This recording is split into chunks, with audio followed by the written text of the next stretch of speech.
Tom Homan. He will serve as Mr. Trump's border czar, and he joins us this morning from Naples, Florida. Nearly 300,000 people deported by the Biden administration. What? Well, let's talk about this administration, what they claim is a huge deportation number this year. Actually, if you drill into the numbers, about 80% of those numbers were actually Border Patrol arrests that the enforcement move operations of ICE process and move back across the border. They weren't interior enforcement arrests. If you look at the historic number of illegal entries the last 4 years, ICE, Immigration Customs Enforcement, has the lowest number of deportations in the history of the agency. So they're playing a numbers game, just like they play the numbers game and the number of people coming across the border. Okay. So even though they claim we got the highest number of deportations, look at those deportations, who actually made those arrests, who actually removed those people. It's not ICE. Okay. Well, again, let's get the numbers straight. You say they were higher than Trump administration. This isn't about how many get deported, because Trump had illegal border crossings at a 45-year low. So of course removal is going to be lower. The number is how many were released into the United States that are now in the country illegally. Under Biden administration, we have millions of people released in the United States who have lost their hearings.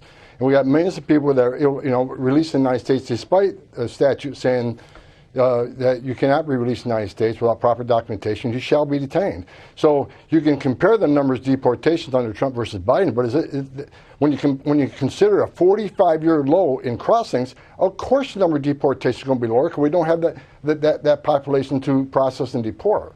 Okay. The incoming administration has promised the largest deportation operation in history. The President Trump's been clear, as I've been clear from day one, that President is going to concentrate on public safety threats and national security threats. And have you heard from your previous segments, we have a huge national security issue in this country.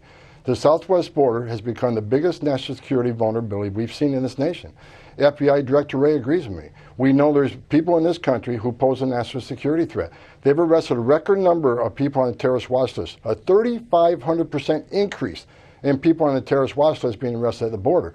We got over 2 million known gotaways. We know 2 million people crossed the border, weren't arrested, weren't vetted, weren't fingerprinted. So you got to ask yourself, why did 2 million people pay more to get away? Why didn't they pay less, turn themselves into Border Patrol, get a free airline ticket to the city of their choice, get a free hotel room, get 3 meals a day, get free medical care? I'm not disputing that it is. ICE they're great at this work. We know where some are, but they simply haven't been able to go arrest them because of Secretary Mayorkas' priorities. It handcuffed ICE. So we know where a lot of criminals are. They've been prevented from arresting that we're going to arrest starting day one. As far as being in jails and prisons, we would love to work in local jails, but sanctuary cities won't allow us into those jails. It's much easier to arrest a public safety threat and the safety and security of public jail than out in the street, because the officer is safer that way, the alien is safer that way, the community is safer that way. But sanctuary cities who continues to release public safety threats back in the community, to the immigrant community, it puts that community at greater risk of crime. And here's what's going to happen when we go to the community and find that person, find that criminal alien, he's probably going to be with others will have to arrest. So it's not safe for the community, not safe for the officers, not safe for anybody. Let us arrest a bad guy in the jail cell where you chose to arrest somebody and put him in a jail cell because obviously he's a public safety threat. Look, every person ICE arrests, they do what we call a fugitive operations spreadsheet. They know exactly who they're going to arrest. They know exactly where they're probably likely to find them, and they have a lot of information on that arrest. Other people that are there that may be illegal, they'll handle by case basis. Okay. The concentration, I want to be clear, on some public safety threats. More agents in the jails means less agents in the neighborhoods. That's why I'm pleading with sanctuary cities. Let us in the jail to arrest the bad guy. That way you're not forcing in the community.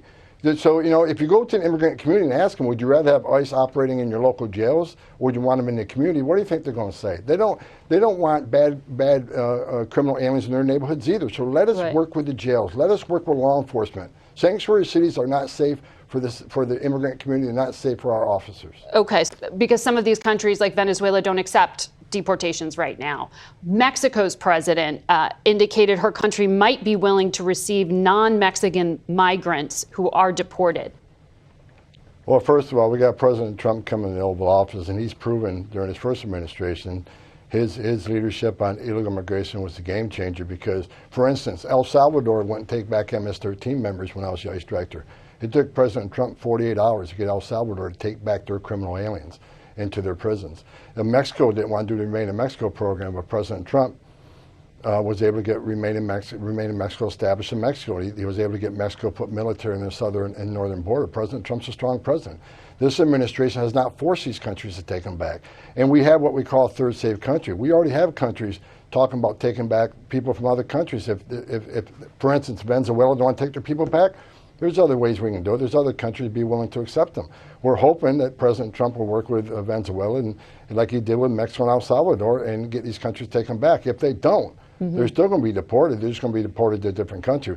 We're not going to be held up on removing public safety trust in this country. We got to put the safety of the American people first. We've had too many young women murdered and raped and burned alive by members of Venezuelan gangs. They need to be a priority under this administration. They're going to be a priority starting day one, and they will be deported.